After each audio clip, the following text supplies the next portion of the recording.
আর এবার সিকিমের ছবি দেখাবো, একদম মন ভালো করা ছবি। বরফ সাদা নর্থ সিকিম, বরফের চাদরে ঢাকা 0 পয়েন্ট। বেড়াতে গিয়ে বরফ দেখে রীতিমতো খুশি পর্যটকরা।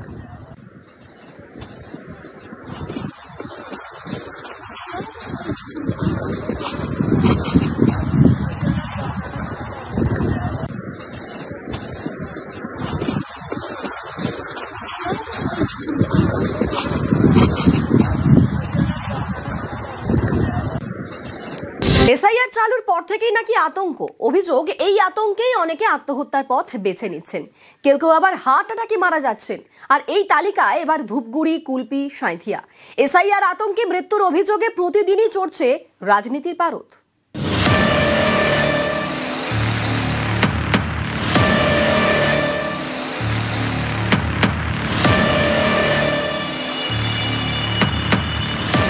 রাজ্যের নানা জায়গায় একের পর এক মৃত্যু। অভিযোগ, এই সব মৃত্যুই হয়েছে এসআইআর আতঙ্কে।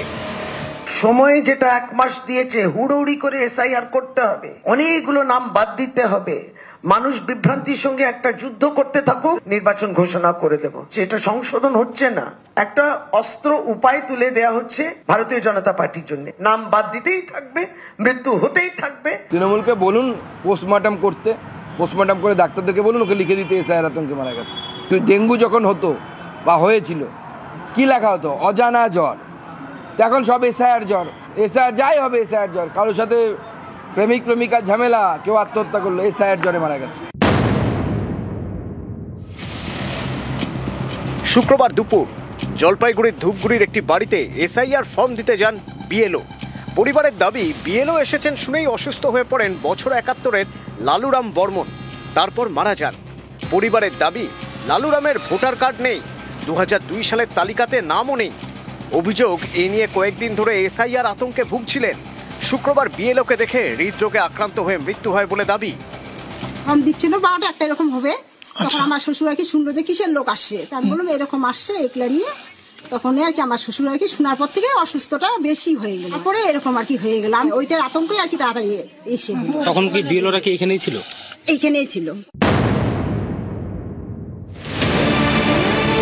দক্ষিণ 24 পরগনার কুলপি, এখানকার কালীচরণপুরেও একই অভিযোগ। পরিবারের দাবি, ভোটার তালিকায় নাম না থাকায় আতঙ্কে ভুগছিলেন বছর 45-এর শাহাবুদ্দিন পাই, যিনি মাদ্রাসার শিক্ষক। গত শনিবার অসুস্থ হন, হাসপাতালে নিয়ে গেলে চিকিৎসকরা জানান স্ট্রোক হয়েছে। 5 দিন পর বৃহস্পতিবার হাসপাতালেই মৃত্যু। এসআইআর দিতে আতঙ্কে মারা গিয়েছে। এসআইআর কি ওনার নাম নেই? না, 2003-এ নাম নেই। আর ওনার স্ত্রীরও অসুবিধা ছিল, নামের কাগজপত্র, আধার কার্ডে একটু কাগজপত্র গন্ডগোল ছিল, এইভাবে নিয়ে আতঙ্কে বিষম। এই হঠাৎ স্ট্রোক হলো, ওই চিন্তায়। আসল নাম বিমান প্রামাণিক। এদিকে 2002 সালের ভোটার তালিকায় পদবি ভুল।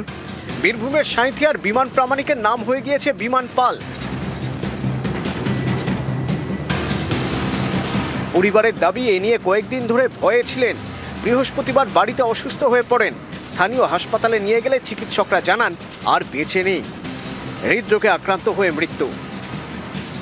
এসআইআর এই যে আমি 3 দিন আগে একটা ফর্ম দিয়েছিল, দাদাই নিয়ে এসেছিল ফর্মটা। এই কাগজটাতে পাল মানে টাইটেলটা ভুল করেছে, পাল টাইটেল আছে, এবং ওতে ও ভেঙে পড়েছিল এবং মানুষ টেনশনে ভুগছিল। সব ডকুমেন্টস আছে আমার কাছে, এসআর কি সব চলছে। আমার খুব ভয় লাগছে বলে এবার কালকে আসছে বীজ খেতে। ইনি উত্তর 24 পরগনার খর্দার আকবর আলী, বাড়ি বন্দিপুরে। ইনি এসআইআর আতঙ্কে আত্মহত্যার চেষ্টা করেন বলে দাবি। সব ডকুমেন্টস আছে আমার কাছে, এসআর কি সব চলছে। আমার খুব ভয় লাগছে বলে এবার কালকে আসছে বীজ খেতে।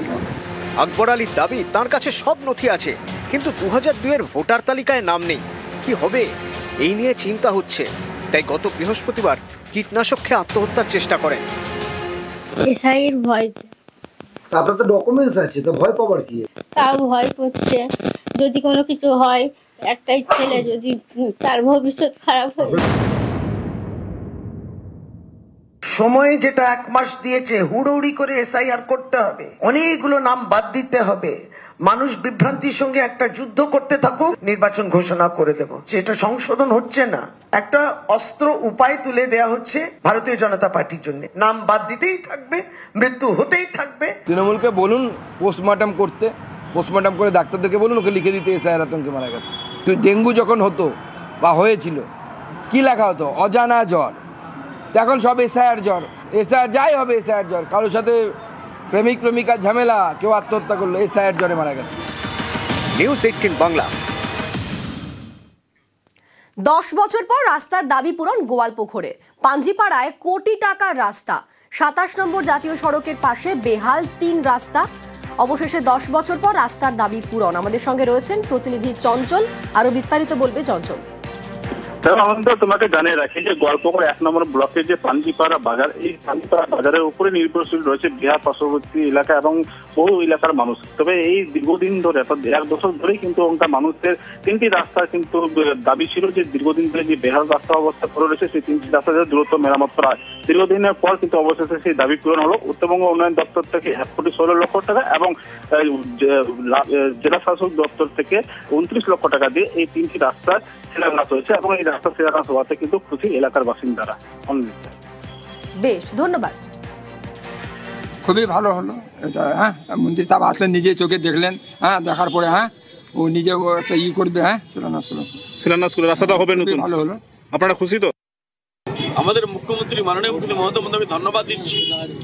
উনি এনবিডিটি দপ্তরটা করে আমাদের নর্থ বেঙ্গলের উপর অনেক সুবিধা করে দিয়েছে। কিন্তু এজেন্সিকে আমি বললাম এবার রাস্তার কোনো কমপ্লেন আসে না আমার কাছে, রাস্তাটা ভালো করে করো। আর এই রাস্তা লোকের অনেকগুলো লোক উপভোগ। আজ কলকাতায় সোনার মেয়ে বিশ্বজয়ী রিচা ঘোষকে সংবর্ধনায় চমক সিএবির। রিচাকে সোনার ব্যাট বল ছাড়াও আর্থিক পুরস্কার। বিশ্বকাপের ফাইনালে 24 বলে গুরুত্বপূর্ণ 34 রান রিচার। বিশ্বজয়ীকে 34 লক্ষ টাকার আর্থিক পুরস্কারের সিদ্ধান্ত সিএবির। আজ রিচার সংবর্ধনায় থাকবেন মুখ্যমন্ত্রী। সিএবির আমন্ত্রণে রিচার সংবর্ধনায় টলি অভিনেতারাও। রিচা আন্ডার 19, তারপরে ওয়ার্ল্ড কাপ, এবার কি দেশের জন্য কি উপহার দিতে চাও? কি প্ল্যান রয়েছে এরপরে নেক্সট?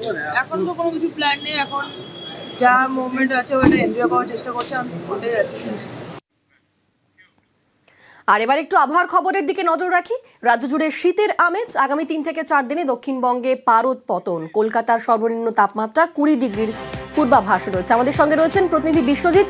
বিশ্বজিৎ, তাহলে দক্ষিণবঙ্গে কি এবার শীতের আমেজ পড়লো? কিছুটা শীতের অনুভূতি বলা যায়, কারণ শীতের আমেজ সকালের দিকে বেশ ভালোই অনুভূত হয়েছে। কারণ গতকাল আমরা দেখেছি যে সর্বনিম্ন তাপমাত্রা যেটা ছিল কলকাতার ক্ষেত্রে সেটা 24 ডিগ্রি সেলসিয়াসের ঘরে। আজ সকালে সেটা এক ধাক্কায় 3 ডিগ্রি সেলসিয়াস নেমে গেছে, অর্থাৎ 21 ডিগ্রি সেলসিয়াসের ঘরে। এবং আবহাওয়াবিদরা যা অনুমান করছেন তাতে কলকাতার পারদ আগামী সপ্তাহের শুরুতে অন্তত 20 ডিগ্রি সেলসিয়াসের নিচে নেমে যেতে পারে, এমন একটা সম্ভাবনার কথা জানাচ্ছেন আবহাওয়াবিদরা।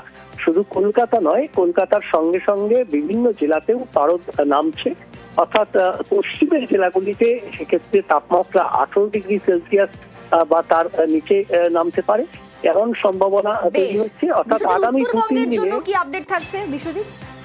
উত্তরবঙ্গেও একইভাবে তাপমাত্রা কমবে। আগামী 2-3 দিনে অন্তত 3 থেকে 4 ডিগ্রি সেলসিয়াস তাপমাত্রা কমতে পারে এমন ইঙ্গিত রয়েছে। তবে তার আগে গতকাল রাতে যেভাবে সিকিমের কিছু অংশে হালকা বৃষ্টিপাত হয়েছে, সেরকম দার্জিলিং এবং কালিম্পংয়ের পার্বত্য এলাকায় যেহেতু একটা পশ্চিমী ঝঞ্ঝা পাস করছে, সেই কারণেই একটা হালকা বৃষ্টির খুব সামান্য সম্ভাবনা রয়েছে, যদিও সেই সম্ভাবনা খুব ক্ষীণ। তবে একটু কুয়াশা হতে পারে কোথাও কোথাও। বাকি সময় রৌদ্রোজ্জ্বল আবহাওয়া থাকবে, অর্থাৎ আবহাওয়া যে পরিস্থিতি উত্তরবঙ্গে গত কয়েকদিন চলছে সেরকমই শুষ্ক আবহাওয়া। আপাতত বৃষ্টির কোনো সম্ভাবনা পরবর্তী কয়েকদিনে নেই।